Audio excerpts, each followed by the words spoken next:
Hello students, carry point education के YouTube platform पर एक बार फिर आपका स्वागत है। आज की क्लास में हम 22 जनवरी 2021 का करंट अफेयर्स देखेंगे, जानेंगे कि आज की कौन सी अपडेट है जो कि हमारे आगामी परीक्षा पर्पस से इंपॉर्टेंट हो सकती है। तो चलिए आगे बढ़ते हैं, देखते हैं आज की करंट अपडेट। पहला है, जो बिडेन बने अमेरिका के 46वें राष्ट्रपति। तो हाल ही में अमेरिका के नए राष्ट्रपति रूप में जो बिडेन ने शपथ ग्रहण किया है। किस क्रम के हैं वो? 46वें क्रम के राष्ट्रपति बने हैं। साथ ही साथ उपराष्ट्रपति, पहली महिला उपराष्ट्रपति के रूप में कमला हैरिस ने अमेरिका के में शपथ ग्रहण किया है। तो अमेरिकी इतिहास में पहली बार कोई महिला उपराष्ट्रपति बनी है, तो कौन है? कमला हैरिस है। चलिए देखते हैं। जो बाइडेन शपथ ग्रहण करने के बाद अमेरिका के 46वें राष्ट्रपति बन गए हैं, वहीं भारतीय मूल की कमला हैरिस ने अमेरिका की पहली महिला उपराष्ट्रपति के रूप में शपथ ग्रहण किया है। और जो बाइडेन अमेरिकी इतिहास में 78 साल की उम्र में राष्ट्रपति बनने वाले सबसे अधिक उम्र के राष्ट्रपति और दूसरे रोमन कैथोलिक राष्ट्रपति हैं। क्लियर? कौन से राष्ट्रपति हैं? रोमन कैथोलिक राष्ट्रपति हैं, और सबसे ज़्यादा की उम्र में ये राष्ट्रपति बने हैं, 78 साल की उम्र में। क्लियर? शपथ ग्रहण समारोह के महत्वपूर्ण बिंदु देख लेते हैं। तो जो बाइडेन अमेरिकी इतिहास के सबसे वृद्ध राष्ट्रपति हैं और अपने 127 वर्षीय पारिवारिक बाइबल पर हाथ रखकर शपथ ग्रहण किया है, जिसे उनकी पत्नी जिल बिडेन ने संभाला था। लेडी गागा ने वैलेंटाइन लाल रंग की पूफी पोशाक में समारोह में राष्ट्रगान गाया, और जेनिफर लॉपेज ने this land is your land pop गायन गाया, जिसे अक्सर अनौपचारिक अमेरिकी राष्ट्रगान माना जाता था। तो अगर क्वेश्चन आता है कि इन्होंने अपनी प्रस्तुति दी थी इस समारोह में, तो लेडी गागा और जेनिफर लॉपेज ने प्रस्तुति दी थी। इन्होंने किस पर? बाइबल पर, अपने पारिवारिक बाइबल पर हाथ रखकर शपथ ग्रहण किया था। सबसे वृद्ध राष्ट्रपति, अमेरिकी इतिहास सबसे वृद्ध राष्ट्रपति के रूप में किन्होंने शपथ ग्रहण किया है? जो बिडेन ने किया है। क्लियर? चलिए आगे बढ़ते हैं, देखते हैं नेक्स्ट पॉइंट। भारत सिंगापुर ने किए पनडुब्बी बचाव सहयोग समझौते पर हस्ताक्षर। तो हाल ही में 5वीं भारत सिंगापुर रक्षा मंत्रियों की वार्ता 20 जनवरी 2021 को वीडियो कॉन्फ्रेंस के माध्यम से मजबूत सैन्य सहयोग के प्रयास में सफलतापूर्वक आयोजित की गई। संवाद के दौरान दोनों नौसेनाओं के बीच सबमरीन बचाव सहायता एवं सहयोग पर कार्यान्वयन समझौता पर हस्ताक्षर किए गए।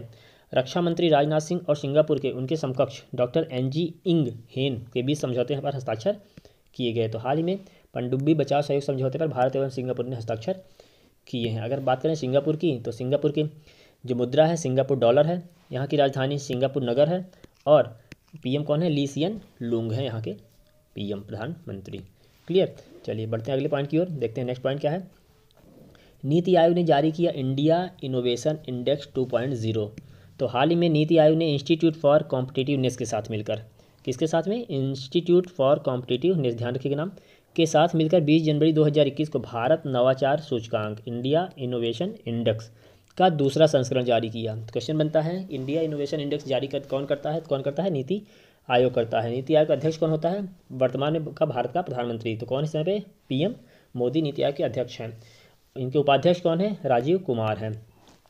तो इंडिया इनोवेशन इंडेक्स 2.0 अथवा दूसरे संस्करण को नीति आयोग के उपाध्यक्ष राजीव कुमार ने जारी किया है।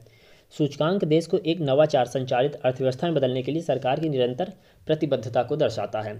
रिपोर्ट में राज्यों एवं केंद्रशासित प्रदेशों की नवाचार क्षमताओं एवं प्रदर्शन का आकलन किया गया है। क्लियर? अब बात करते हैं कि कौन से मापदंड का यूज़ किया जाता है नवाचार सूचकांक को जारी करने के लिए। तो मानव पूंजी, निवेश, ज्ञान कार्यकर्ता, व्यापारिक वातावरण एवं सुरक्षा और कानूनी वातावरण, ये 5 इंडेक्स हैं जिसके आधार पर ये हमारा इंडिया इनोवेशन इंडेक्स जारी किया जाता है, इन 5 मापदंडों के आधार पर। अब बात करें रैंकिंग की, तो कर्नाटक पहली पोजीशन पर कौन है? मेजर स्टेट्स की श्रेणी में पहले स्थान पर कर्नाटक को रखा गया है। सेकंड पोजीशन पर महाराष्ट्र को रखा गया है, जो कि एक पॉइंट भी एक स्थान ऊपर उठा है। और थर्ड पोजीशन पर तमिलनाडु को रखा गया है, जो कि एक स्थान नीचे खिसका है। तो पहले, दूसरे, तीसरे पोजीशन पर क्रमशः कर्नाटक, महाराष्ट्र और तमिलनाडु को रखा गया है। अगर हम बात करें यूटी की, केंद्र शासित प्रदेशों की, तो उससे पहले स्थान पर नई दिल्ली को रखा गया है। क्लियर? तो ये था 2020 की इंडिया इनोवेशन इंडेक्स की रैंकिंग। चलिए अगला पॉइंट देखते हैं। गुजरात ड्रैगन फ्रूट का नाम बदलकर क्या किया? कमलम किया। गुजरात राज्य सरकार ने ड्रैगन फल को कमलम नाम दिया है। इस कदम ने इंटरनेट का विभाजन किया। साथ ही साथ कई लोगों ने हैशटैग संस्कारी फ्रूट सब्जी का उपयोग करके इसकी आलोचना की है। गुजरात के मुख्यमंत्री कौन है? पिनराई विजयन। उनके अनुसार फल के आकार के कारण ड्रैगन फल का नाम बदलकर क्या किया गया है? कमलम रखा गया है। राज्य सरकार ने कमलम नामक फल के पेटेंट के लिए आवेदन किया है। इसकी घोषणा मुख्यमंत्री बागवानी विकास मिशन के शुभारंभ पर की गई है। बागवानी विकास मिशन राज्य की अनुत्पादक क्षेत्रों में बागवानी को बढ़ावा देने के लिए एक योजना है। तो हाल ही में गुजरात सरकार ने ड्रैगन फ्रूट का नाम चेंज कर क्या कर दिया है, कमलम किया है, और उसके लिए उन्होंने पेटेंट के लिए आवेदन भी किया है। चलिए देखते हैं अगला, भारत फ्रांस अभ्यास डेजर्ट नाइट 21 स्टार्ट। तो भारतीय वायुसेना और फ्रांसीसी वायु और अंतरिक्ष बल राजस्थान के जोधपुर में एक द्विपक्षीय वायु अभ्यास एक्स डेजर्ट नाइट 21 का आयोजन कर रहा है। कौन कौन, भारतीय वायुसेना और फ्रांसीसी वायु एवं अंतरिक्ष बल।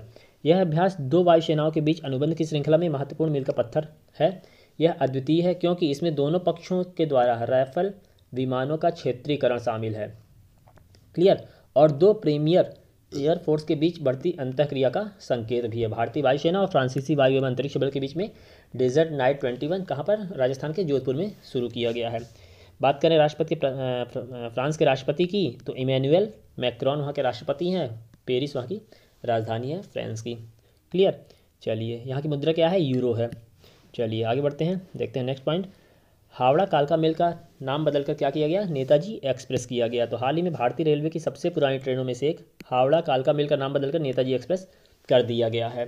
भारतीय रेलवे ने 23 जनवरी को नेताजी सुभाष चंद्र बोस की जयंती से कुछ दिन पहले ट्रेन का नाम बदलकर क्या किया, नेताजी एक्सप्रेस किया है, क्लियर।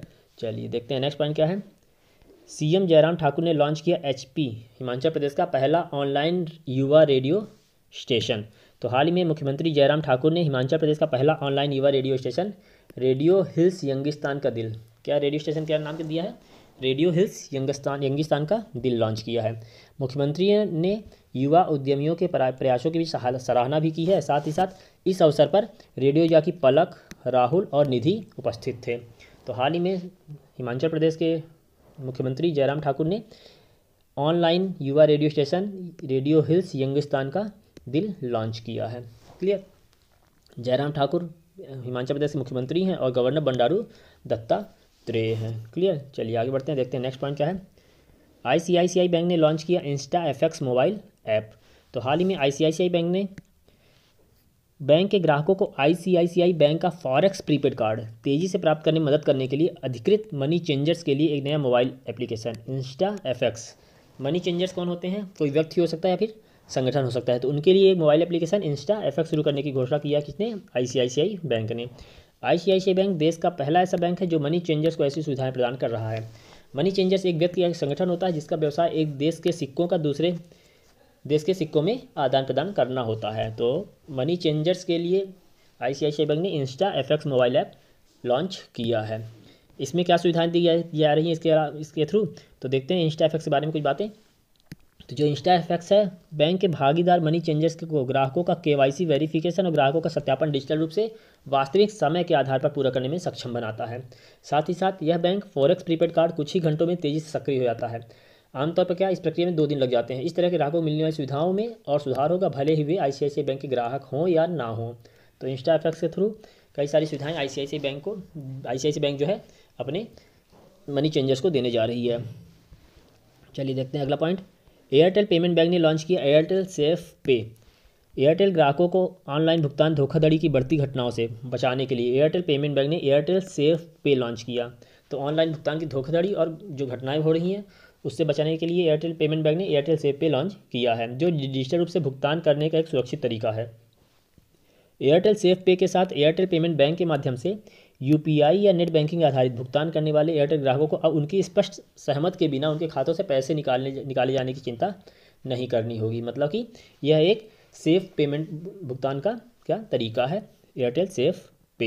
एयरटेल पेमेंट बैंक के CEO अनुव्रत विश्वास, उसका मुख्यालय नई दिल्ली में है और स्थापना 2017 में की गई है। एयरटेल पेमेंट बैंक के जो पेरेंट संगठन है वो कौन सा है, भारतीय एयरटेल है। मतलब भारतीय एयरटेल ने ही भारतीय पेमेंट बैंक को बनाया है, एयरटेल पेमेंट बैंक को। चलिए देखते हैं अगला पॉइंट, सरकार ने LIC के प्रबंध निदेशक के रूप में किया सिद्धार्थ मोहंती को नियुक्त। तो मंत्रिमंडल की नियुक्ति समिति ने 1 फरवरी से सिद्धार्थ मोहंती को भारत के सबसे बड़े बीमा कंपनी भारतीय जीवन बीमा निगम का प्रबंध निदेशक नियुक्त किया है। वह वर्तमान में LIC हाउसिंग फाइनेंस लिमिटेड के CEO हैं और 30 जून 2023 को अपनी सेवानिवृत्ति तक LIC के MD के रूप में काम करेंगे। TC सुशील कुमार की जगह लेंगे जो 31 जनवरी 2021 से सेवानिवृत्त होने वाले हैं। ठीक, कौन, सिद्धार्थ मोहंती LIC के नए प्रबंध निदेशक बनेंगे। जीवन बीमा निगम की स्थापना कब की गई थी? तो क्वेश्चन आता है परीक्षा में, कई बार आ चुका है। तो 1956 में की गई थी, 1 सितंबर 1956 में की गई थी। जीवन बीमा निगम का मुख्यालय मुंबई महाराष्ट्र में है। क्लियर। चलिए देखते हैं अगला पॉइंट। एसीसी ने टीसीआईएल के नए सीएमडी के रूप में संजीव कुमार को किया नियुक्त। तो मंत्रिमंडल की नियुक्त समिति ने हाल ही में संजीव कुमार को दूरसंचार consultant India limited, telecom consultant India limited के नए अध्यक्ष एवं प्रबंध निदेशक के रूप में संजीव कुमार को नियुक्ति दे दी है। कार्मिक एवं प्रशिक्षण विभाग के एक आदेश के अनुसार संजीव कुमार पद ग्रहण करने की तारीख से 5 वर्ष की अवधि अथवा सेवानिवृत्त की आयु अथवा अन्य आदेश तक जो भी पहले हो उसके लिए नियुक्त किया गया है। वर्तमान में महानगर टेलीफोन निगम लिमिटेड MTNL जिसको बोलते हैं में निदेशक के रूप में कार्यरत हैं संजीव कुमार। तो इनको जो है ACC ने TCIL के भी नए CMD के रूप में नियुक्ति दी है। क्लियर। चलिए अगला पॉइंट देखते हैं। सुंदरम फाइनेंस ने राजीव लोचन को MD के रूप में किया नामित। तो सुंदरम फाइनेंस के बोर्ड ने 1 अप्रैल से राजीव लोचन को प्रबंध निदेशक के रूप में नामित किया है। सुंदरम फाइनेंस लिमिटेड ने शीर्ष स्तर के बदलाव किए हैं क्योंकि TT श्रीनिवास राघवन 31 मार्च 2021 को सेवानिवृत्त होंगे। 2021 यहाँ पे ठीक 2021 को TT श्रीनिवास राघवन के सेवानिवृत्त होने के बाद में नया MD कौन बनेगा वहाँ का? सुंदरम फाइनेंस का राजीव लोचन, जो कि 1 अप्रैल से इनका कार्यकाल शुरू होगा। सुंदरम फाइनेंस लिमिटेड की स्थापना 1954 में की गई। TS सांतनम इसके संस्थापक हैं और मुख्यालय कहाँ है? चेन्नई तमिलनाडु में है सुंदरम फाइनेंस लिमिटेड की। क्लियर। चलिए देखते हैं आज का अंतिम पॉइंट। अरुणाचल प्रदेश के पूर्व राज्यपाल माता प्रसाद का निधन। तो हाल ही में अरुणाचल प्रदेश के पूर्व राज्यपाल माता प्रसाद का 95वें वर्ष की आयु में निधन हो गया है। उन्होंने 1988-89 में उत्तर प्रदेश में कांग्रेस सरकार में मंत्री के रूप में कार्य किया और 93 में अरुणाचल प्रदेश के राज्यपाल के रूप में भी नियुक्त हुए थे माता प्रसाद, तो जिनका हाल ही में निधन हुआ है अरुणाचल प्रदेश के पूर्व राज्यपाल। तो ये थी हमारी आज की करंट अपडेट। अगली डेट की करंट अपडेट लेकर हम फिर आएंगे और इस क्लास की जो हमारी PDF है वो आपको डिस्क्रिप्शन बॉक्स मिल जाएगी, आप वहाँ से डाउनलोड कर सकते हैं। तो चलिए मिलते हैं अगली क्लास में एक नई अपडेट के साथ में, एक नई वीडियो के साथ में। तब तक चैनल साथ बने रहिए, वीडियोस को लाइक कीजिए, शेयर कीजिए, चैनल सब्सक्राइब कीजिए, बेल आइकन प्रेस कीजिए ताकि आगे आने वाले वीडियोस की अपडेट आपको मिलती रहे। Okay, thank you.